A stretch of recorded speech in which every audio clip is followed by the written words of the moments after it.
오늘은 사사기 4장 말씀을 통해서 우리가 하나님의 말씀을 함께 나누도록 하겠습니다. 우리 여호수아서를 읽으면서 여호수아서의 공식을 우리는 함께 살펴보았습니다. 큰 문제가 있으면 하나님께 기도한다. 하나님께서는 그 기도에 응답하시고 그 말씀에 순종하면 그 모든 전쟁에서 승리하게 된다. 그 말씀을 우리는 함께 살펴보았습니다. 근데 사사기에서도 공식이 있습니다. 근데 그 공식이 무엇이냐? 이 공식은 긍정적인 공식이 아니라 하나님을 떠나는 공식입니다. 다시 말해서 이스라엘 백성들이 하나님을 버리고 자기 마음대로 행동하게 됩니다. 그러면 하나님께서 이웃 나라들을 들어 쓰셔서 이스라엘 백성들을 심판합니다. 이스라엘 백성들이 어려움과 힘듦을 겪고 난 다음에 그들이 회개하면 하나님께서 구원자를 보내주십니다. 다시 말해서 사사를 보내주십니다. 그러면 그 구원받은 이스라엘 백성들이 잘 살면 되는데 이스라엘 백성은 또다시 자기 마음대로 행동하며 하나님을 버리는 겁니다. 그러니까 죄를 계속 하나님을 버리면서 살아가고 있다라는 것을 이야기를 하고 있는 거예요. 오늘 2장, 우리 지난번에 봤던 2장과 3장에서도 동일하게 그 내용이 반복되었습니다. 근데 오늘 말씀도 마찬가지예요. 오늘 말씀 1절 한번 읽어보겠습니다. 시작. 에웃이 죽으니 이스라엘 자손이 또 여호와의 목전에 악을 행하매. 지금 사사 에웃이 죽고 난 다음에 이스라엘 백성들이 또라는 단어가 또 나오죠. 또 여호와의 목전에 악을 행하매. 또다시 반복적으로 하나님 앞에 악을 행하고 있습니다. 이스라엘 백성들이 악을 행하면 하나님께서 어떻게 하십니까? 하나님께서 심판을 하시는 겁니다.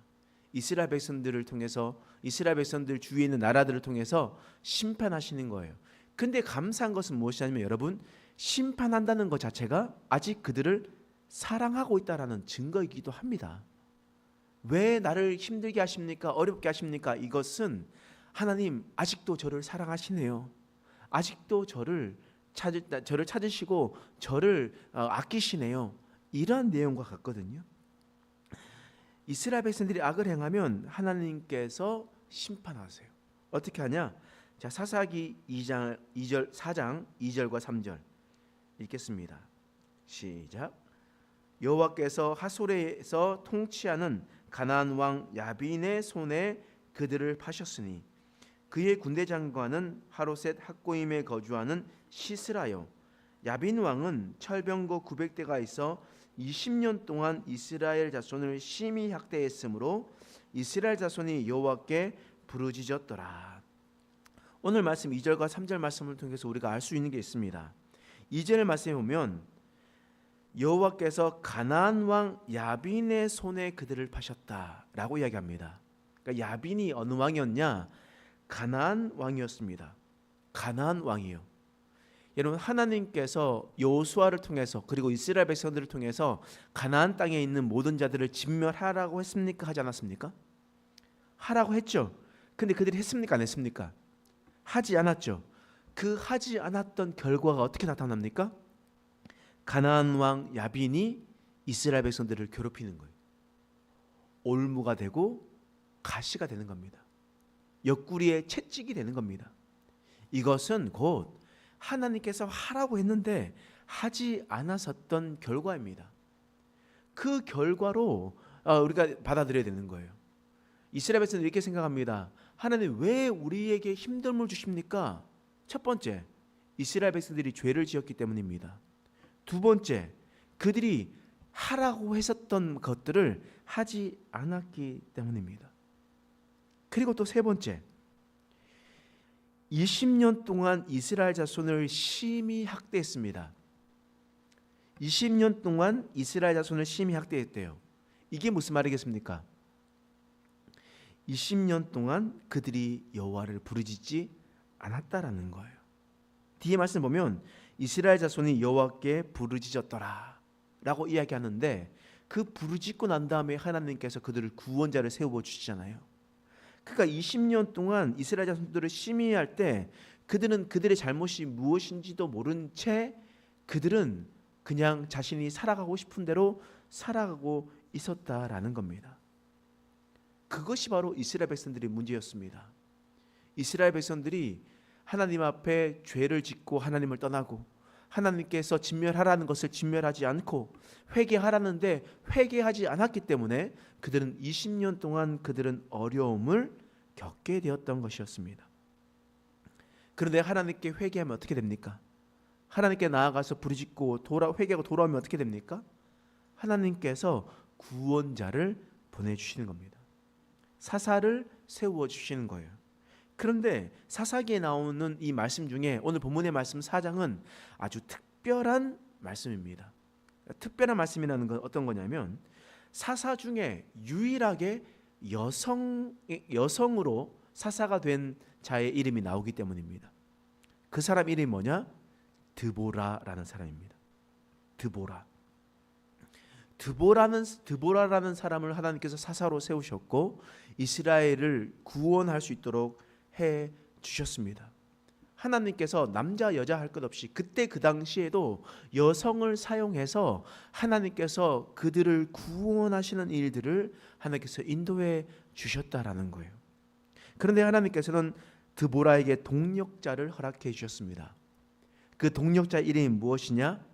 바락이라는 사람입니다. 발락이 아니고요. 바락이라는 사람을 하나님께서 허락해 주셨습니다. 그래서 드보라는 이 바락에게 말하는 겁니다. 하나님께서 우리에게 명령하셨다. 너는 가서 저기에 있는 납달리와 스불룬 자손들을 데리고 가서 다볼산에 가서 거기에서 전쟁해라. 그러면 승리할 것이다. 하나님께서 우리에게 그들을 우리 손에 주셨다. 우리는 하나님의 명령대로 나가면 된다 라는 이야기였습니다. 그러면 어떻게 하면 됩니까? 나가면 되는 겁니다. 하나님께서 말씀하셨기 때문에 나가면 되는 거예요. 갈렙처럼 이 산지를 내게 주십시오. 그러면서 그들이 나가면 됩니다. 옴니엘처럼 제가 가겠습니다. 나가면 됩니다. 그러면 전쟁에 승리할 수 있는 거예요.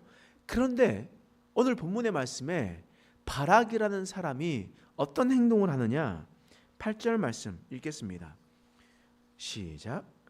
바락이 그에게 이르되 만일 당신이 나와 함께 가면 내가 가려니와 만일 당신이 나와 함께 가지 아니하면 나도 가지 아니하겠노라 하니. 바락이 드보라한테 얘기하는 겁니다. 당신이 나와 함께 같이 가면 내가 가겠습니다. 그런데 내가 당신이 나와 함께 가지 아니하면 저는 가지 않겠습니다 라고 이야기를 합니다. 여러분, 이 바락의 내용이 무엇이겠습니까? 드보라를 끔찍히 생각하고 있다는 뜻 아니겠습니까? 그런데 문제가 있어요. 어떤 문제냐면 지금 전쟁에 나가라는 것이 드보라의 명령입니까? 하나님의 명령입니까?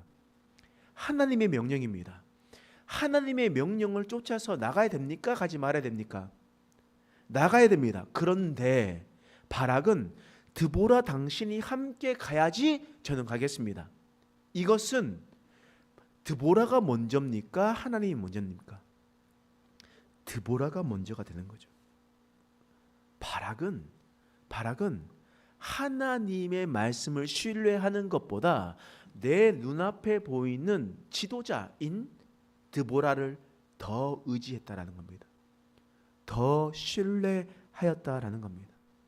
하나님께서 전쟁에 승리를 주신다고 약속했음에도 불구하고 바락은 드보라가 없으면 가지 않겠다고 하는 겁니다. 바로 사람을 더 신뢰하는 그런 모습이라는 거예요. 그러면 하나님께서 어떻게 말씀하시냐? 자, 9절 말씀 읽겠습니다. 자, 함께 읽겠습니다. 시작. 이르되 내가 반드시 너와 함께 가리라. 그러나 내가 이번에 가는 길에서는 영광을 얻지 못하리니 이는 여호와께서 시스라를 여인의 손에 파실 것임이니라 하고 드보라가 일어나 바락과 함께 게데스로 가니라. 드보라가 얘기하는 겁니다. 내가 너와 함께 갈 거다. 근데 이번 전쟁에서는 너가 영광을 얻지 못할 것이다. 이 전쟁의 영광은 한 여인의 손에서 일어나게 될 것이다 라고 이야기를 했던 겁니다. 바락이 나가서 전쟁을 했어요. 큰 전쟁의 승리가 있었습니다. 목숨을 걸고 전쟁했습니다. 그런데 그의 적장이었었던 시스라가 도망가 버렸습니다. 도주해 버렸어요. 어디로 갔냐? 도주하다가 우연히 한 여인의 집에 장막에 들어가게 되었고, 그 장막에 들어갔었던 그곳에 야엘이라는 여인이 있었는데, 그 야엘이 잠자던 시스라의 관자놀이를 말뚝으로 찔러 그 적장을 죽이게 하는 일들이 일어나게 되었습니다. 그래서 그 전쟁의 승리는 바락이 일어났었던 것이 아니라 바로 야엘이라는 그냥 볼품없이 살아있다고 생각할 수 있는 그런 여인의 손에서 일어나게 되었던 것이었습니다. 바락이 열심히 일을 하고 그렇게 해서도 그 영광은 다른 이가 받게 되었던 것이었습니다. 이는 하나님을 의지하는 것이 아니라 사람을 의지하게 되었을 때 나타나는 모습들이었습니다. 오늘 본문의 말씀을 통해서 하나님께서 우리에게 분명하게 말씀하시고자 하는 것이 있습니다. 그것이 무엇이냐면 바로 너가 보이지 않는 하나님을 신뢰하고 그렇게 살아가라 라고 말씀하시는 거예요. 꼭 눈앞에 보이는 그런 사람들을 의지하고 그들을 통해서 움직이는 것이 아니라 너는 보이지 않는 하나님을 믿으며 살아가라 라고 하나님께서 말씀하십니다. 너희가 그렇게 살아갈 때 너를 통해서 하나님께서 영광 받으실 것이다. 그리고 너에게 큰 영광이 있을 것이다. 하나님께서 말씀하십니다. 오늘도 우리가 살아갈 때 사람을 의지하거나 보이는 것을 더 신뢰하면서 살아가는 것이 아니라 보이지 않는 하나님의 말씀을 쫓아 살아가는 저와 여러분 되시길 간절히 축원합니다. 기도하겠습니다. 하나님, 오늘 말씀을 통해서 우리를 깨닫게 하시니 감사합니다. 바락은 하나님보다 드보라를 더 의지했습니다. 하나님보다 드보라를 더 신뢰했습니다. 하나님, 이 모습이 우리의 모습이 아닌지 생각하게 하여 주시옵소서. 눈앞에 보이는 사람을 더 의지하고 자신의 마음대로 생각하며 살아가고 있지 않는지 되돌아보게 하여 주옵소서. 혹 우리가 그렇게 살아가고 있다면 다시 한 번 더 주님 품으로 돌아와 주님께 시선을 맞추고 오직 주님의 말씀을 신뢰하며 살아갈 수 있는 인생 되게 하여 주시옵소서. 감사드리며 예수님의 이름으로 간절히 기도드립니다. 아멘.